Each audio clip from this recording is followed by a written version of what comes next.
Hi there, all my crafty friends. I'm Donna from Mason Creations, etc. and welcome to my channel. I've had several questions about napkins and decoupage. Stick around, I'm going to answer all of those questions.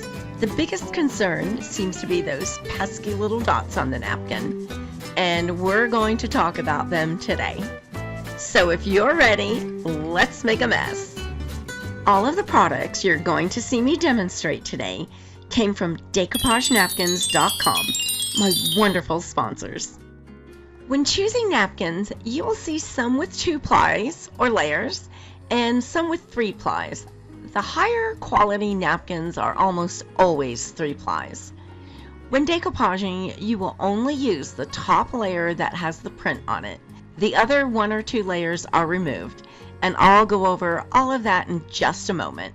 Let's talk first about those little dots that you see around the perimeter of the napkins. Those little dots are punches from the manufacturer, and they hold the plies of the napkin together. Do you need to decoupage only the area that is not dotted? Absolutely not. Those dots disappear when moistened with your decoupage adhesive. The first thing you need to do is identify if your napkin has 2 or 3 layers. If you buy them in a package, most of the time it will tell you on the package how many plies the napkin is. Okay, let's go over how to separate those layers. Using your thumb and forefinger, gently rub the corner of a napkin. I actually use my fingernail.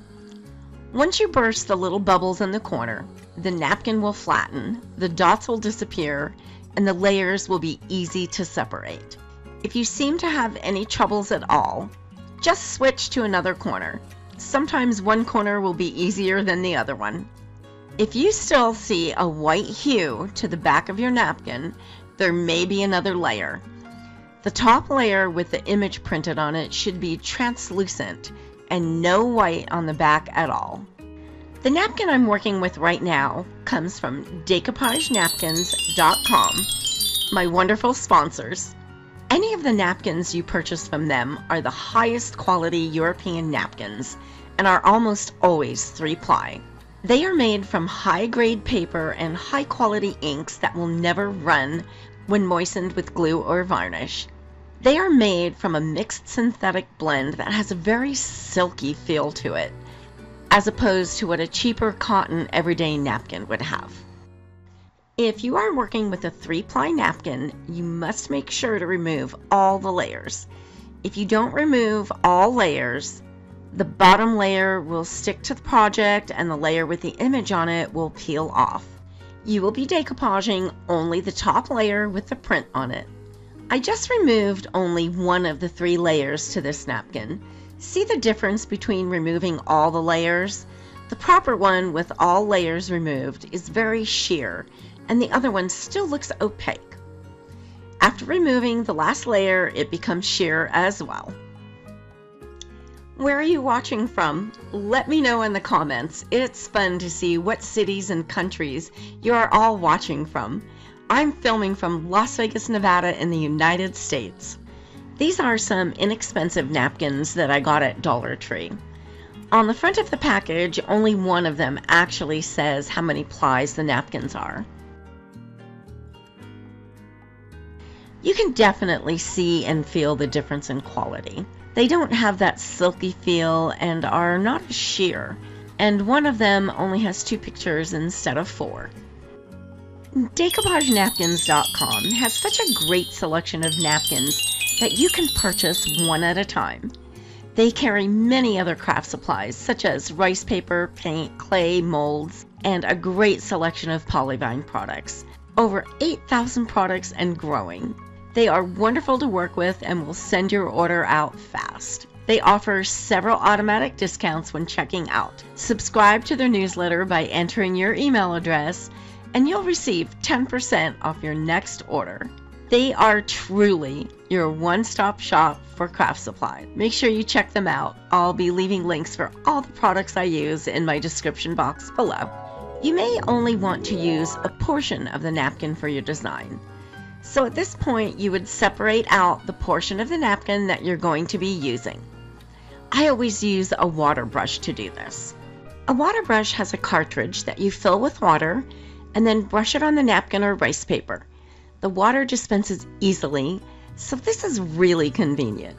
You can find this in my description box below in my favorite tools section, just in case you want to check it out.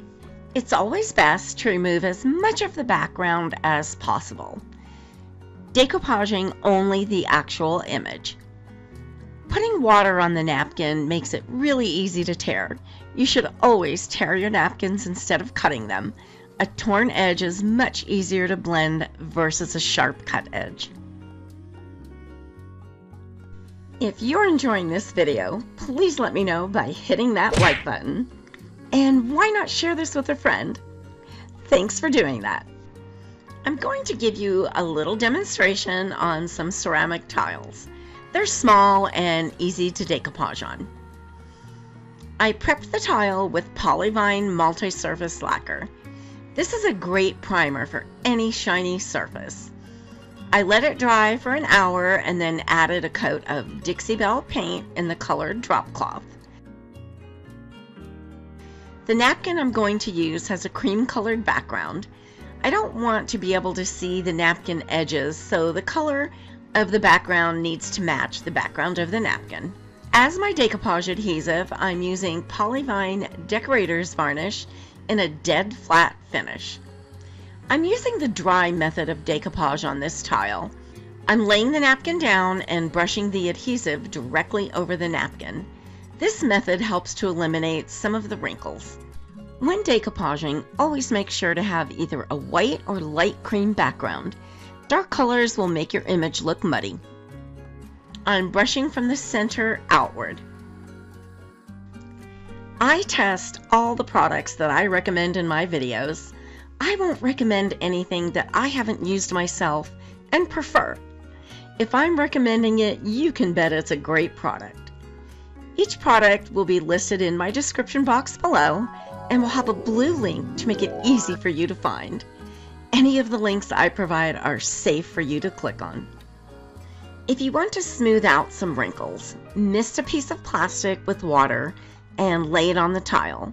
Rub very gently and then remove the plastic. Don't try to do this without the wet plastic or your napkin will tear. There are still a few wrinkles, but not a lot of them.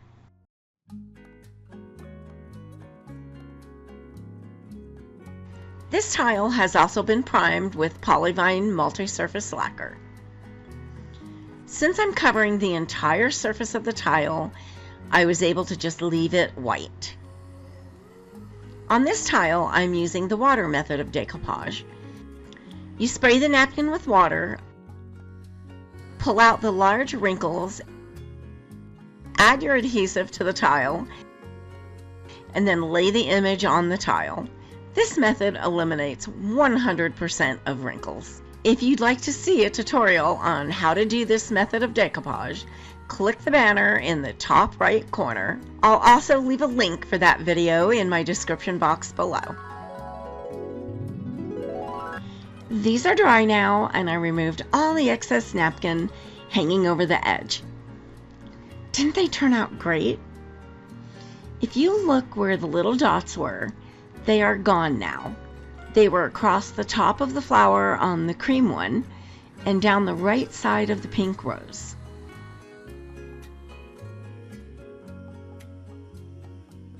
I intend to use these as coasters, so I'm going to give them 3 to 4 coats of Polyvine heavy-duty wood varnish.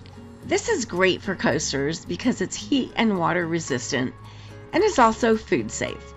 And don't let the name of it fool you. It can be used on all surfaces. It can also be used as a decoupage adhesive. As a matter of fact, all the Polyvine varnishes can double as decoupage adhesive. Polyvine won't re-wet your napkin and cause wrinkles like the popular brand of decoupage glue. Don't forget, all of the wonderful products I'm using today can be found at my favorite place for craft supplies, DecoupageNapkins.com, and I'll leave you links in my description box below. I put together a playlist of some other tutorials you may enjoy. Click the picture on the right to be taken directly to that playlist. I'm so happy you were here with me today, and thanks so much for watching.